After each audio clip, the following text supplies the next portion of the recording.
1986லேருந்து 2025 வரப்போகுது. இந்த ஒரு காலகட்டத்திலேயே ₹2 இடியாப்பம் சேல் பண்ணிட்டு இருக்கவர் தான் நம்ம திருச்சி கீழப்புதூர் சேர்ந்த வேலுமணி அண்ணன். படிக்கிற காலத்துல வந்து நானும் இருக்கேன். இந்த வித்துட்டு வந்து தான் அதுக்கப்புறம் ஸ்கூலுக்கு போயிருக்கேன். டீச்சர் முடிச்சாச்சு, வேலை கிடைக்கல. வேலை கிடைக்கல, நம்ம மனசு சோர்வுலாம் அடைச்சி போகல. அவங்க இவ்வளோ படிச்சுட்டு வேலை கிடைக்கல, அடுத்தவங்க சொல்லுவாங்க இன்னும் இவ்வளோ படிச்சுட்டு தெரியல அப்படின்னு சொல்லுவாங்க. அந்த மன திருப்தி நமக்கு வந்து நம்ம பெருசாக பாதிக்கல. படிப்பை மறந்துடக்கூடாதுன்றதுக்காக சாயங்காலத்தில் டியூஷன் இருக்கிறது. இன்னைக்கு என்ன சீப்பாக கிடைக்குன்னு கேட்டால் இடியாப்பம் மட்டும் தான் இன்னைக்கு சீப்பாக கிடைக்கும். காலையில் தூங்கி இருந்துச்சுன்னா சீப்பாக இருந்தால் இடியாப்பம் மட்டும் கிடைக்கும். இந்த ஏரியா பொறுத்தவரை ₹2 எந்த பொருளுமே கிடைக்காது. நான் அடிச்சு ஆணித்தரமும் சொல்லுவேன். புட்டும் அதே மாதிரி தான். இனிப்பு புட்டு, வெள்ளை புட்டு, ராய்.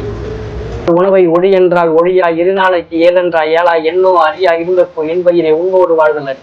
பிஸ்னஸும் தாண்டி ஒரு சேவையை கொடுத்துருக்கிறது கண்டிப்பாக தொடர்ந்துட்டே இருக்கணும். இந்த மாதிரி ஒரு குவாலிட்டியான பொருட்கள் மக்களுக்கு கண்டிப்பாக கொடுத்துட்டு கண்டிப்பாக